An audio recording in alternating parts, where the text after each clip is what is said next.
All right, so welcome to another deep dive. And today, we're going to be tackling something I think you use every day without even thinking about it. Oh, yeah. The present continuous tense. Absolutely. We've got a YouTube video that we're looking at titled Present Continuous Tense Konu Anlatama. Şimdiki, Zaman Konu Anlatama, which is Turkish for the same thing, basically. Okay. From a channel called Miss Jasmine ELT. And Yeah. this tense is one of the four main tenses in English. And believe me, it's a lot more interesting than the title of this video might suggest. Definitely. So are you ready to kind of uncover some of the surprising uses of the present continuous tense? I am ready to dive deep. Okay, fantastic. Let's do it. So to kick things off, can you give us a quick rundown of what the present continuous tense is and how it differs from the simple present tense? Sure. So the simple present tense is for things that are generally true, like I take a shower every day or I drink coffee every morning, habits, routines, facts. Whereas the present continuous tense is focusing on actions happening at the moment of speaking. Right. So there's a sense of immediacy. Like in the video's example, en is mutfakta yemek pişiriyor, which means your mother is cooking in the kitchen. Exactly. And the cooking is happening right now as the speaker is speaking. Yes. You're getting a snapshot of the action as it unfolds. That's a great way to put it. Yeah. But here's where things get really interesting. Okay. The video talks about using the present continuous tense to talk about planned events in the near future. Okay. For example, Ben önümüzdeki cumartesi günü Londra'ya uçuyorum, which translates to, I am flying to London next Saturday. So it seems counterintuitive to use the present tense for a future event. Yeah, it's almost like we're bringing the future into the present, like saying this is so certain, it's so planned that it's practically happening now. So it's almost like we're mentally placing ourselves in that future moment. Yes, and we do this all the time in English, too. I'm meeting a friend for dinner tomorrow, or we're launching a new product next month. It emphasizes that certainty of the future plans. So like in this case, it's almost like we're using the present continuous tense to bring our future plans into sharper focus. Exactly. Okay, so speaking of adding nuance, the video also mentions another intriguing use of the present continuous tense, which is to express annoyance about ongoing situations. Yes. For example, oh, Zaman çok fazla konuşuyor, which means he's always talking too much. Yes. So why use the present continuous here, especially with the word always? It seems like it definitely has a different vibe than just saying he talks too much. Exactly. Using the present continuous tense in this case is really emphasizing the repetitive and potentially irritating nature of the action. Yeah. Like the speaker is highlighting the ongoing nature of the annoyance. Imagine saying she's always complaining or they're always late. You can practically hear the exasperation in the speaker's voice. Yeah, and it's funny because I feel like it makes it feel more immediate too, like it's happening right now. Right. Even though it's something that always happens. Exactly. And, you know, it's interesting because this usage is common in informal settings, but you're right, it can come across as critical or confrontational. So it's really important to be mindful of the context and your relationship with the person you're talking about. So use it with caution and maybe avoid it with your boss. Yes, exactly. Okay. Understanding the nuances is key to using the present continuous tense effectively and appropriately. It's not just about grammar, it's about navigating social dynamics too. That's a really good point. I mean, we always talk about on the show that language is about more than just rules. It's about communication and connection. Absolutely. And yeah, even social strategy sometimes. Yeah, for sure. Okay, so the video also highlights another interesting use of the present continuous tense, which is describing changing situations. They use the example. Sabah hava soyu ilerleyen, satlerde havalılıklaşıyor ve daha sonra sıcaklaşıyor, which means in the morning the weather is cold, it gets warmer as the day progresses, and then it gets hot. Yeah, and here the present continuous really shines in depicting gradual processes and transformations that unfold over time. It's like we're watching a time-lapse video almost. Exactly. Like we can see the changes happening right before our eyes. Yes. Think about phrases like the ice caps are melting or technology is rapidly advancing. The present continuous tense really captures that sense of continuous change. And it's not just limited to physical changes, right? No, not at all. We can also use it to describe evolving social trends or shifting perspectives, even personal growth. Yeah, you could say people are becoming more aware of climate change, or I'm learning to be more present in my daily life. It really is versatile. Wow. That's a powerful reminder of the versatility of this tense. So it's not just about describing simple actions. It's about painting a picture of dynamism and Exactly. evolution. You're getting it. And the more you explore this tense, you're going to discover more of its potential. I love that analogy. Yeah. Okay, I'm officially hooked on the present continuous tense. Right. But before we get too carried away with all this expressive power, can we just take a step back and just cover the basics? Sure. Like, how do we actually form the present continuous tense? What are the rules we need to keep in mind? Right. So it's all about combining the present tense of to be with the ing form of the main verb. Okay. So, for example, I am walking, he is talking, they are laughing. Right. So it's like the auxiliary verb to be is changing depending on the subject, but the main verb always keeps that ing ending. Exactly. And this structure makes it fairly straightforward to form sentences. But what about negative sentences and questions? Do the rules change at all? The rules remain fairly simple. For negative sentences, you just add, not after the auxiliary verb. I am not walking, he is not talking, they're not laughing. Okay, got it. And for questions, we just invert the subject in the auxiliary verb. Exactly. So am I walking? Is he talking? Are they laughing? You got it. Easy peasy. Simple formula, and with a little practice, you'll be forming sentences like this effortlessly. This is making me realize that grammar doesn't have to be intimidating. It doesn't have to be. Okay, so I think I'm feeling much more confident about my present continuous tense skills. But before we move on, can we dive a little deeper into the allaying rules? Sure. Because I remember the video mentioned some specific cases and exceptions that we should keep in mind. Yeah, English spelling can be a bit tricky, especially when it comes to those ang endings. But don't worry. Okay. We'll break it down. Okay. So let's start with verbs that end in a single consonant after a short vowel sound. I remember the video was mentioning something about doubling the consonant in those cases. Yes, you're absolutely right. So, for instance, run becomes running, and stop becomes stopping. Right. You're doubling that final consonant before adding the ing. So it's like we're kind of emphasizing that short vowel sound. Exactly. So run becomes running, not running. Exactly. It's a subtle but important distinction that helps maintain that correct pronunciation. That makes a lot of sense. Nectar. Okay, what about verbs that end in E? So this is where things can get a bit tricky. Okay. The general rule is to drop the E before adding the ing.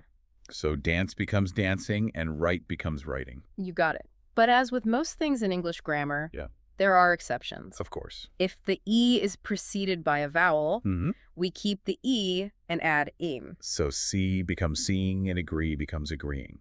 Precisely. It's all about paying attention to those subtle spelling patterns.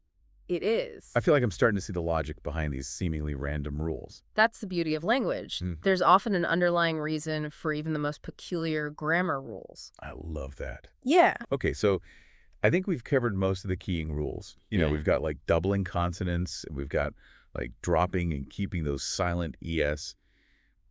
It's amazing how much complexity is packed into that one little ending. It is, and mastering these rules is key to sounding more natural and fluent in English. Yeah. It's like having the right tools to build a beautiful sentence. I love that analogy. It's like we're crafting something special piece by piece. Yeah. And speaking of crafting, we can't forget about those time expressions that often accompany the present continuous tense because they add another layer of precision and nuance to our communication. Like signposts guiding the listener and clarifying the time frame of the action. So we've got, you know, your classic now or at the moment or currently. But I noticed that the video also mentioned some other interesting ones like still, look, and listen. Those are great examples because still emphasizes that an action is ongoing, while look and listen add a sense of immediacy. Right. The speaker is drawing attention to something. Right. That's happening right then and there. It's like they're inviting us into the moment with them. Exactly. And this interplay between tense and time expressions is what makes the present continuous tense so dynamic and expressive. Okay, my mind is officially buzzing with all this present continuous knowledge. We've covered a lot of ground in this first part I know, right? of our deep dive. We've explored the basic definition and structure of the present continuous tense, uncovered its surprising uses beyond simply describing actions in progress, and even delved into those tricky sinning rules. Yeah, but we're not done yet, are we? Not even close. Okay. In the next part of our deep dive, we'll explore even more nuanced examples and practical applications of the present continuous tense to help you solidify your understanding Awesome. and unlock its full expressive potential. Sounds amazing. I can't wait to dive in even deeper. So for all of you joining us on this grammatical adventure, stay tuned for part 2. Yes. We'll be right back after a quick break. We'll see you there. Welcome back. All right, so I hope you're ready for more, yeah, because we are about to unlock even more secrets of the present continuous tense. absolutely. I'm excited to see how all these rules and nuances that we talked about in the first part kind of play out in real-life examples. Well, let's jump right in. Remember those time expressions we talked about? Yeah. They can really shift the meaning of a sentence. For example, the students are studying right now paints a very different picture than the students are studying these days. That's a great point, because right now implies a very specific moment in time. Yes. Whereas these days suggests something that's more ongoing, maybe even a habitual activity. Exactly. It's like those time expressions are adding a zoom lens to our present continuous camera, allowing us to focus on different levels of detail. I love that analogy. It's like we're becoming grammatical filmmakers. Yes. Using the present continuous tense and time expressions to like create different shots and scenes. Yeah, precisely. And speaking of creating vivid scenes, remember how we talked about using look and listen with the present continuous tense to emphasize that immediacy? Yes. It's like we're experiencing the action alongside the speaker. The video gives a perfect example. Look, it is snowing outside. Oh, yeah? It's as if the speaker is pulling us to the window, showing us the snowfall as it's happening. It's like we can almost feel the snowflakes on our faces. Yes. Like those words transport us right to the scene. Now, let's shift gears a little bit and revisit those examples where the present continuous highlights a changing situation. The video uses a really good example. We are looking for a new house at present. Yeah, I remember that one. And it's not just about the action of looking, right? It's about the ongoing process of searching for a new home. At present reinforces that sense of an ongoing activity, a journey that's still unfolding. And the present continuous tense really emphasizes the active effort involved in that search. Yes. It's not just like a passive desire. It's an active pursuit. Right. It suggests a sense of momentum and progress, even if the outcome is still uncertain. Exactly. This deep dive is making me realize how dynamic and expressive the present continuous tense truly is. Yeah. It's not just about describing what's happening at this very second, but it's about capturing the sense of movement and change and even emotion. Totally. I'm with you there. It's like we're peeling back the layers of this seemingly simple tense and discovering all these hidden depths. And that's what makes language learning so fascinating. There's always more to uncover, more to explore. Absolutely. And speaking of exploring, can we revisit those ugging rules with some fresh examples? Sure. Because I feel like those rules are starting to click for me, but I'm always eager to see them in action. Of course. Practice makes perfect, especially when it comes to mastering those tricky inging endings. So let's start with verbs that end in a single consonant after a short vowel. I remember that we double that final consonant before adding ing. Yes, you do. Like plan becomes planning. Exactly. Another example is swim becoming swimming. Right. It's a simple rule, but it makes a big difference in pronunciation. Yeah. Swimming sounds so much better and more natural than swimming. Exactly. It's all about those subtle details. Now let's tackle those verbs that end in E. Remember, we usually drop that E before adding ing. Like dance becomes dancing? Yes, but there are exceptions. Of course. If the E is preceded by a vowel, we keep it and add ing. So agree becomes agreeing.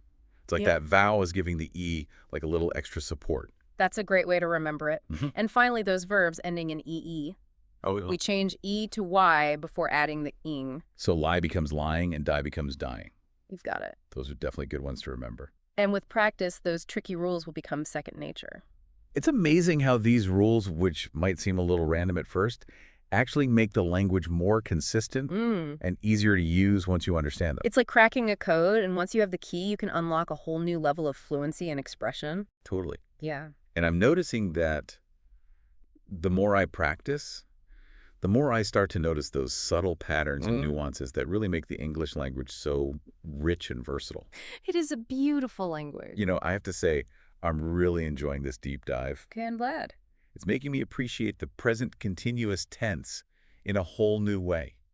It's not just this like grammar rule, right? Yeah.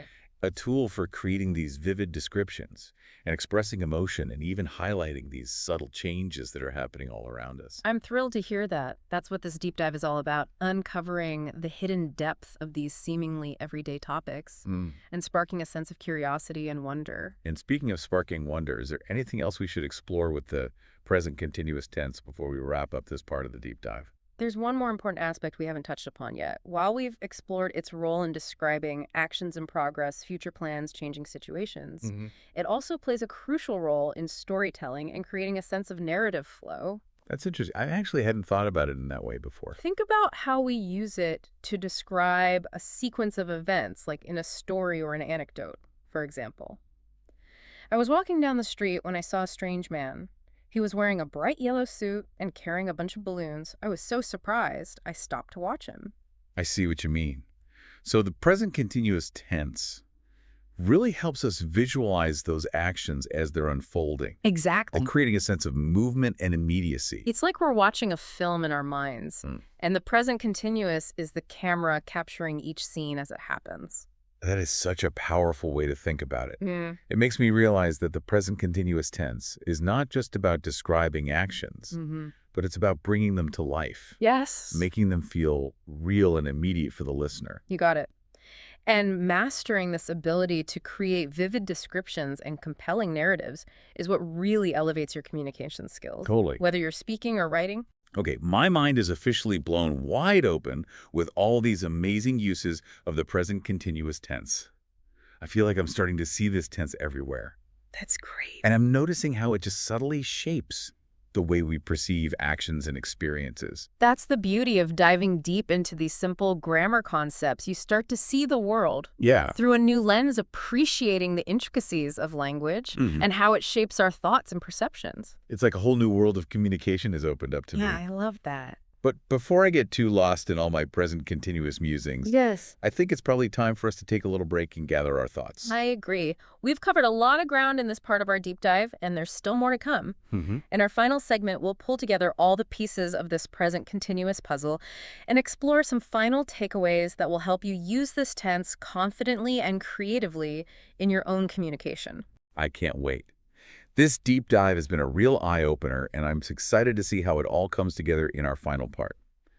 So for all of you joining us on this grammatical adventure, stay tuned. We'll be right back with even more present continuous insights. All right, so welcome back to the final part of our deep dive into the present continuous tense. And I have to say, this seemingly simple tense has turned out to be quite the multifaceted gem. It really has. We've gone from basic definitions to nuanced uses and even storytelling techniques. I know, it's crazy, right? Who knew that the present continuous tense could be so expressive? Well, it's a testament to the power of language. Even a single tense can hold so much depth and possibility. So as we wrap up this deep dive, what are some key takeaways for our listeners? Like, what do you hope they'll remember most about the present continuous tense? Well, I think the most important thing to remember is that it's not just about describing actions that are happening right now. It's about capturing a sense of dynamism, change, and ongoing progress. Right, it's like we're adding motion and energy to our language. Exactly. And you can apply this to so many different aspects of communication, from describing future plans to changing situations to expressing emotions and creating vivid narratives. It's almost like we're painting a more dynamic picture with our words. I love that analogy. It really is about bringing language to life, making it more engaging and expressive. And you know, something else that we talked about that I think is really important to remember is that it's not just about like the grammar rules themselves, but it's understanding when and how to use them effectively. Absolutely. Context is key. Knowing when to use the present continuous tense to express annoyance versus when it might be more appropriate to use a different tense is really crucial for navigating social dynamics. So it's about being mindful, I guess, of both the grammatical and social implications of our language choices. It's about wielding the power of language with precision and sensitivity. That's a great way to put it. This has been such an eye-opening journey for me. I feel like I've unlocked a whole new level of understanding and appreciation for this tense. I'm so glad to hear that. And remember, this is just the beginning. There's always more to discover, more to explore with the English language. Absolutely. So for all of you listening, keep experimenting, Keep playing with language and see what amazing things you can create with the present continuous tense. And who knows, maybe you'll discover some new and creative uses that we haven't even thought of yet. That's the beauty of language. It's constantly evolving and full of surprises. Oh, wow. Well, on that note, it's time for us to wrap up our deep dive into the present continuous tense. We hope you enjoyed this exploration as much as we did, and that you'll continue to dive deeper into the fascinating world of English grammar. Until next time.